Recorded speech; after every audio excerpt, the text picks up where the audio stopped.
The following is a presentation of RMG Sports, award-winning championship television.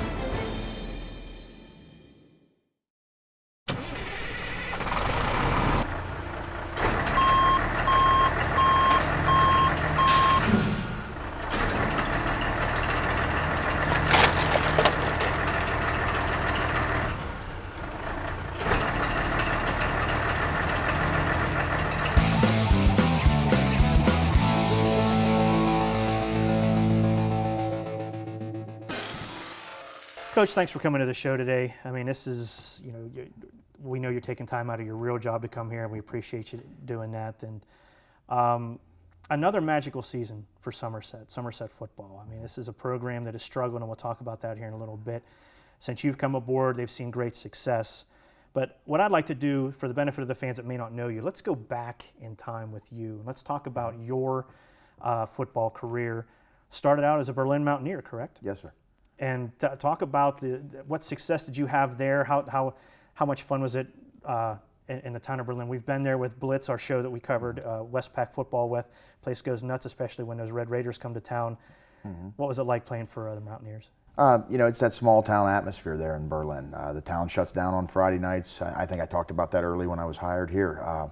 The atmosphere you see over there, it's a small town rallying around a team.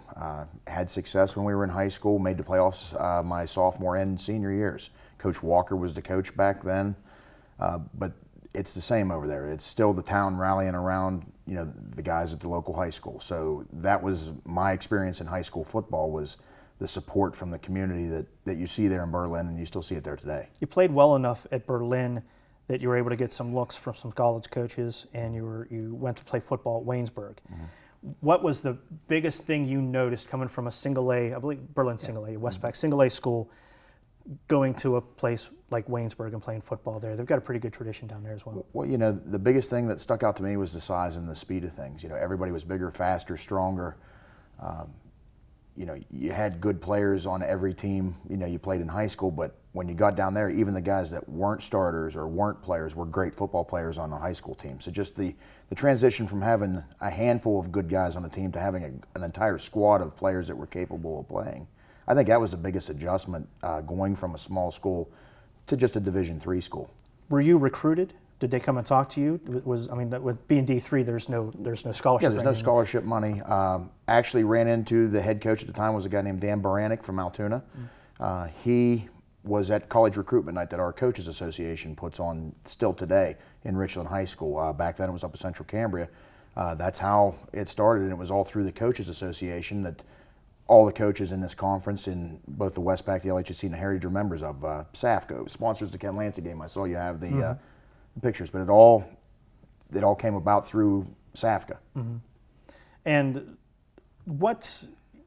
going from high school from Berlin to college at Waynesburg, it gives you a great level of experience as a player. Mm-hmm. Obviously, you have some very talented players on the roster now. What kind of experience, or what can you pull from that experience as being a player for a smaller school going to college football? You didn't have the recruiting process and all that, but still the shift from one to the other. What do you say to your players who are getting some looks now? I told them to enjoy the process. This is an opportunity for these guys to get to play some more football. For a lot of guys, their last high school football game is the last time they're going to play any type of organized football. So the guys that are having the opportunities to go on to the next level, I tell them to enjoy the recruiting process, find a fit that's good for them, and get an opportunity to play some more football. That's the thing that I think that I've told them before, and we've had some success. We have guys that are playing at the next level from Somerset here in the past couple of years. They call back and they say, hey, it sure is a different atmosphere, but we really enjoy it. So when we talk about recruiting and sending guys to the next level, I tell them to try to find a fit that's good for them, and then to play as much football as they can at that institution. After Waynesburg, you came back to the area and you were a volunteer coach for Berlin. Mm-hmm. What was the difference? How different was it being there as a coach rather than a player? It was different. It absolutely was different. That was early on, I guess we could say. I was right out of college, had spent a year out of state, and then came back in. Wasn't that far removed from the players that I was coaching. Made for an interesting time. Being able to talk to the guys, saying, "Hey, look, here's the situation. Here's where you can take advantage of this, this, and this. Just gave me a nice perspective being a guy that was in a coaching role, but really not that far removed from being a player. It's funny that I had a similar experience just on the media end. You know how we go out on the field before the game and we get some shots of the players and we get our helmet shot for game tape. I went up and asked who I thought was a coach. Well, he was a coach, and I said, "Hey, Coach, can I borrow one of the?" And I looked at him. I was like, "Wait, what are you doing here?" It was he was a player not long ago, and he was back doing some volunteer coaching. Yeah. And it was just kind of funny that you were just suited up like 2 years ago. You know, you're ready to go. And it happened on our staff here. Josh Beistel, great player for Coach Costilla. He's back now as our defensive back coach. You know, just graduated from Westminster College, I believe it was last year. And he's coaching for us. So he's in a very similar situation. He's now not that far removed from being a player, coaching young athletes. Let's move from your volunteer coaching to your being a head coach at Somerset. Somerset Golden Eagle football from 94 to 2012 had a grand total of 2 winning seasons. It was a struggling program, especially at the AAA level. What was it that brought you to Somerset? Let's go through the process of, you know, what attracted you to the job, what brought you to the job, and then what ultimately in your mind said, I think this would be a good fit, I'll take the head coaching job at Somerset? Well, I was brought in as a junior high coach at Somerset under Coach Costilla, just to fill some spots that they had there at the time. I was working here in the courthouse as a probation officer, so it was close. It was an opportunity for me to coach football, so I took that advantage and then moved up through. Was eventually promoted to varsity under Coach Costilla. But when Coach Costilla was not retained, I was talking with him about it, and he said, you know, if you'd like an opportunity, please, you know, take advantage of the opportunity. As far as, you know, I'm not really sure how to answer that question, to be honest with you. It's football's been something that's been a part of me since I was a 7th grader, and it was just a logical transition from being a player to being a junior high coach to being a varsity coach to have an opportunity to be a head coach. And I'm grateful that the school gave me that opportunity to you know, try to take my chance with it. We've seen some, you know, obviously the improvement of the team peaking. Well, let's just go into last year, 2014, one of the greatest, if not the greatest in program history, making it to the semifinals at the PIAA level. Was it something that when you went into this season, you said, we have something special here? Or was it something that as the season went on and you started seeing, you know, the development of the players and hey, we're 4-0, hey, we're 5-0, hey, we're 7-0. Wow. What was going through your mind at the beginning of the year? Did you think this could really happen at the beginning of the year? This was last season we're Correct, talking about? yeah. To be honest with you, when we looked at it, it goes back to the year prior when Tanner Stahl and Matt Boyer, that group were seniors. We lost a district title game to Clearfield. And as I was looking around the locker room, I said, we have a lot of underclassmen. You know, at that time, Barnes and Heupel were sophomores and were knocking on the door of playing time as sophomores. Played a lot of games. You know, Dylan came in for injuries. Heupel played a lot in the secondary as a sophomore. So we knew we had a good nucleus coming into that season. I think the point last season that got things, in my opinion, going in the direction was when we went into Forest Hills, week 2. You know, a hard place to play, hard place to win a football game, and went up there and played extremely well and came out with a big win. And then we started stacking wins, and we watched the progression of the guys, and I said, you know, we're going to be able to compete this year for a district title, which was the simple goal, was to win, to get back to that game against Clearfield. Got to that point, and then the run we went on last year was just the fact that our guys, you know, weren't done playing football yet. They had decided as a group that they wanted to continue. They kept working hard, and they believed. You know, and I point back, a lot of people ask me what set that off to last season. I think the game with Bishop Guilfoyle out here, a game we ended up losing, but it got us ready for that playoff run that we went on. That leads me to my next question. You know, we have here on the set the Bishop Guilfoyle helmet because they are, well, we haven't shifted from the 2015 season yet because it's not over yet for our teams. In 2014, they have their helmet here because they're the conference champion. There's no black and orange helmet there. There's the purple and gold. Is the conference championship important to you? Because this year we don't have one. And the Laurel Highlands Conference, just as scheduling goes, doesn't have an official one. The Westpac has 9 weeks and then their championship. Are you a fan of the 9-week regular, 1 week or one game championship, or are you, the championship doesn't matter, the conference championship isn't a big deal, let's just get to the playoffs? What are your feelings? Yeah, that's kind of a kind of a mixed bag. I think it's nice that you can say, hey, I'm a conference champion, but the ultimate goal is a district title. So, the LHAC is a great conference, and whatever they determine as far as how we're going to play a schedule, that's what we're going to go with, because, they do a fantastic job, in all sports. And, it'd be great to have a conference title, but yeah, the ultimate goal is to move on with the district title. So absolutely it's important, but the district title, in my opinion, is what you're striving for. And in our case, it's a sub-regional title. Right. So, and you got to play some pretty stout teams once you hit the playoffs. And yeah. Last week we had Coach Wheeler in, and we discussed many of the questions I'm going to ask you about the playoffs.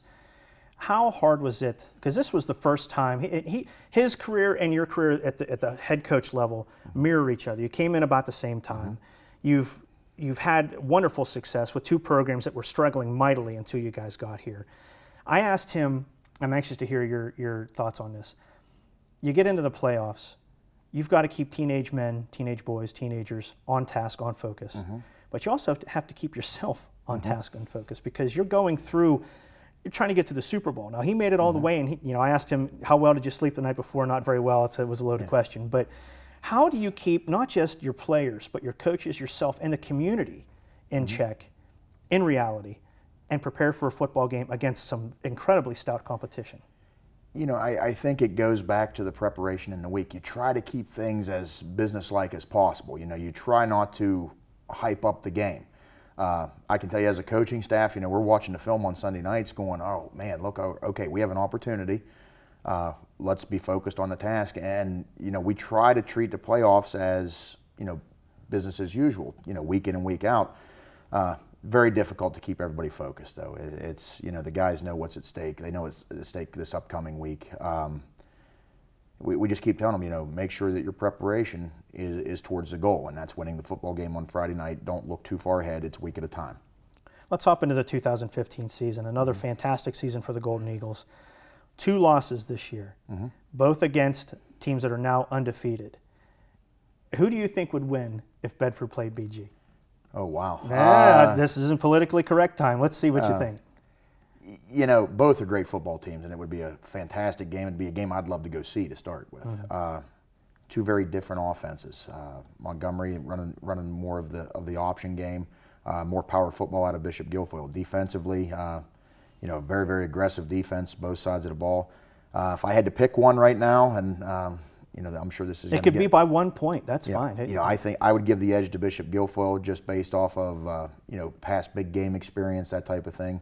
But two great football teams, and it would come down to a really close scoring affair there. Let's stick with Coach Wheeler and Bishop Guilfoyle. Your season in 2015 started with our season with the Ken Lanci game, and you've played him in the play. You've played him in the conference championship, played him at the Ken Lanci game, and his teams have defeated your teams now. Is there a little bit of a rivalry between you guys now, just in the coaching level of getting those teams out there and seeing who's the best? Well, I think it's a healthy rivalry. I think it's just Coach Wheeler is a phenomenal coach and does a great job with what he does up there. We have an opportunity to talk at the Coaches Association meetings, at the Ken Lanci games, things like that. But good coach. I think there's a mutual respect there. But yeah, absolutely. I think there's a little bit of a rivalry there between the two schools. Somerset and BG have been together. The atmosphere this past year was, same as it was the year prior. So it's getting to be a very, very competitive game when those two teams get together. And, I think there's a little bit of a rivalry, but I think it's a good thing. In the Lanci game, you've had the opportunity to coach that game a couple times now. Talk about how cool that is. We're very excited to be part of that with our scholarship and our coverage and our DVD that we do for it. I think it's a great organization, but from a coaching standpoint, how cool is it to have the best at your disposal? It's great. It starts, in February with the selection process where you're trying to assemble the team, trying to assemble your coaching staff. You get the opportunity to coach with the other coaches from the other schools, guys that, you're across the sideline from on a Friday night. You get to put them on the same sideline with you. Just the atmosphere, the whole way it's set up to spending the week at UPJ with the guys that had just graduated. Get an opportunity to coach your guys one more time. Getting to coach against guys you coached against that you thought, hey, that kid was pretty good. I'd like an opportunity to have him on my team. It's just a great atmosphere. Safka does a great job. Ralph DeMarco and Eber Verhosek do a fantastic job. They're the guys on the Ken Lanci board that oversee what goes on. The support from the Johnstown area. A lot of the restaurants there, basically, hand out a meal for our guys and are just in support of local football. But yeah, great atmosphere for the game. Every opportunity that I get to coach in that game, I look forward to it. Let's go further into the 2015 season. This coming Friday, you play the Greater Johnstown Trojans. Kind of a surprise. I mean, and I don't think I'm going off kilter here and saying that it's a surprise that they're there.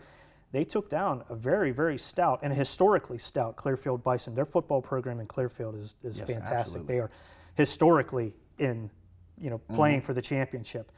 It's a shocker. They took them out at home, the Trojans did. But they gave you guys a run for your money back in the regular season. The officials have it marked as 4th down and 6. They're not giving the Trojans a first down. 23 seconds to play, no timeouts. Updike back to pass, looking, fires down the middle. It goes off her shoulder pad, it's intercepted! Intercepted by Dalton Rhodes. And Greater Johnstown's hopes of a comeback disappear into the arms of the senior cornerback, Dalton Rhodes, Mike. Here's our TriStar replay, Jarred. 4th and 6. It's going to look as if Updike's going to throw right into your living room. But the pass is intended for Theo Tinsley off his shoulder pad. If Tinsley would have pulled that in, Jarred, it would have been 1st and goal at about the 2. Instead, Dalton Rhodes seals the victory for Somerset. What are you guys expecting, without giving, obviously, trade secrets away, but what are you guys expecting? They are a team that you cannot let hang around. No, and we told our guys that on Monday. This is not the same Johnstown team we played week 5. We're not the same Somerset team that we played. I believe it was week 5. We told our guys the preparation needs to be there. We need to be focused. They're going to come out. They're riding an emotional high right now. They knocked off, as you said, a great Clearfield team. They truly have an opportunity. They're in a district title game. Both teams are there for, it's a one-game playoff. I think we've told our guys we need to come out. We need to be focused at what we do. We need to finish drives. We've talked about that. Just some things that we've been, talking with our guys. Once again, trying to keep it business as usual, but also understanding that Johnstown is going to come in, riding an emotional high, ready to play a football game. How hard is it as a coach to keep your players, we talked about this briefly, focused, not just on the task at hand, but you have some underclassmen now that are in the senior level and really are forced into a position of leadership in that the Golden Eagles went so far last year. You have to avoid that sense of entitlement. You can't overlook games, especially a team like the Trojans. What are the players doing in the locker room to try to, the seniors talking to the underclassmen saying, yeah, we were here last year, but we were further last year, but let's not focus on that, focus on this. What are they doing in there? I see it on the practice field that our guys are extremely focused in what they're doing. They're asking a lot more questions this week. There's a lot more, yes, sir, absolutely, that's what I see too. A lot more conversations with players about what they're seeing in certain formations, that type of thing. So I think the focus that we have comes from last year's group in that, hey, we don't overlook any opponent. We stay focused on the task at hand. But I think the focus is just kind of refined down a little bit that, okay, we are, extremely focused on doing all the little things right, and then we take care of the things that we need to take care of on Friday. What do you think is the biggest difference between last year's team and this year's team? I mean, you lost some players, but you gained some players. I know you guys are big. I see, living in Somerset, I see the team out there, I see them training, doing all that. What would you say is the biggest difference between last year's team and this year's team? Yeah, I think the biggest difference between the two teams is just, it's kind of an attitude change. Our guys now are very businesslike in their approach. We had some guys last year that were a little more emotional. Not saying either one is wrong or one way or the other, but it's just a more businesslike approach this year. Now, emotionally, we've had highs and lows this season, with the wins and the losses. We've had a couple comeback games this year. This group's very businesslike in their approach, and last year's group did a little more raw emotion. The other thing I think I want to talk about is our defensive unit. We had a lot of graduation last year. I think we only had 2 of our 7 in the interior in the box coming back. So to watch the young guys step in and play as well as they have, it was something, the progression those guys had over the season has been something to watch. I've enjoyed it. Talk about the off-field prep. I know you guys are huge on weight training with athletics, fitness, and all the guys at the school. How big are you on that in prep, not just with the X's and O's, but getting in that weight room? Well, the school has a contract with Somerset Hospital through Mr. Rush over there at the hospital. We tell our guys, play as many sports as you can. Play basketball, wrestle, baseball, track. Do as much as you can, but you can find time to work out. Those guys are over there, and we emphasize conditioning. You know, we've told our guys that you need to get bigger, faster, stronger, and that was something that happened early on, and it's kind of a culture that has been kind of established over there, that our guys are going to put the work in the wintertime, and yeah, it's an absolute emphasis on part of what we do. In scholastic and collegiate sports, you always have to deal with the loss of players for graduation through attrition. How do you manage that at the scholastic level when you have someone like Dylan Barnes, who played in Tanner Stull's shadow for a little while, but then Tanner got hurt? Dylan had the opportunity to start. There are many teams, and we plan on inviting Coach Steele in as well to talk about his season. He's had a lot of starters on his team, players that are starters on his team now that played since they were sophomores. And that's wonderful because you get to your senior year, you have all these experienced players. But it might have created somewhat of a vacuum underneath because these guys have played so long and so much that the folks that are going to replace them really don't have that much experience, and so you're going to struggle trying to rebuild. How do you juggle that and you want to keep the best players in, the most experienced players in, but being mindful of there's going to be next year and we got to get these other guys prepped? Well, I think that starts with making sure that you're doing the same things offensively and defensively the whole way through your program, starting in junior high, so that when your 7th and 8th grade teams get to that level, they at least understand what you're trying to do. There's no substitute for Friday night game experience, and that's something that you hope you can establish. Hopefully you're in a position to get those guys reps, in a situation where they get to experience that a little bit before they're thrust into the, hey, I'm the starter, I am the guy. But there's really no substitute for Friday night, experience other than to get out there and do it. How do you shift gears in your coaching to go from a team that might be more smash mouth, hey diddle diddle, straight up the middle kind of stuff, to a team like Greater Johnstown? They do run up the middle sometimes, but a lot of speed on that team. Jeremy Updike, as we've said multiple times, an incredible passer up there. He's broken virtually every passing record there is.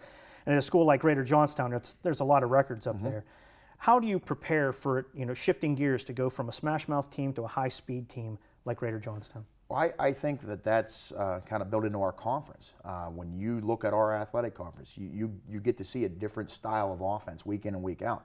So our guys are used to that adjustment, going from a spread style offense you'll see at Richland to a power football formation you'll see at Forest Hills, to the spread that you'll see at Johnstown, to the flexbone game you see at Bedford and at McCourt. Cambria Heights runs a power running game. So I think our conference builds in that, being able to change gears week in and week out, and our guys are used to that. Well, we certainly wish you the best of luck in the playoffs. We know that you've got one more step with Greater Johnstown. It's great to see 2 Laurel Highlands Conference teams in there. It's great to see so many of our conference's teams still advancing through the playoffs. And I can tell you, I'm not a homer, I'm not from Somerset, I live here, but it's great to see what you've done with this program. And let's talk about this before we say goodbye. Let's talk about the impact on the community. The day you guys left for the playoffs, one of the days that you left, we happened to be home, and my daughter goes to the elementary school. Okay. She grabbed her orange towel and said, "Daddy, let's go say goodbye to the team." Because we saw the fire trucks down there, everybody ready to send you guys off to the playoffs. And as you left town, people coming out, waving their towels all the way down to the turnpike for you guys to get on. How did that affect you, just as a person, to see how the community kind of really hopped on board with this? Well, it made me feel a little bit like I was, like we talked about right in the start of this interview, was, the support we had at Berlin was the whole town was rallied around.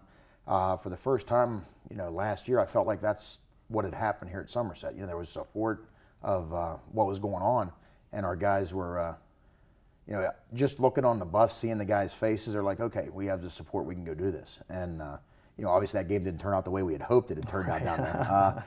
But just the support, coming back that night, same thing. There was a group of people waiting for us as we came off the turnpike. So just the support from the town, support from the school has been just outstanding, and look forward to that being continued here for the years to come. How do you feel about the Laurel Highlands Conference and the districts we have here? A lot of the media focus on Whippeal and then out in Philadelphia. Central PA, really, nobody pays attention.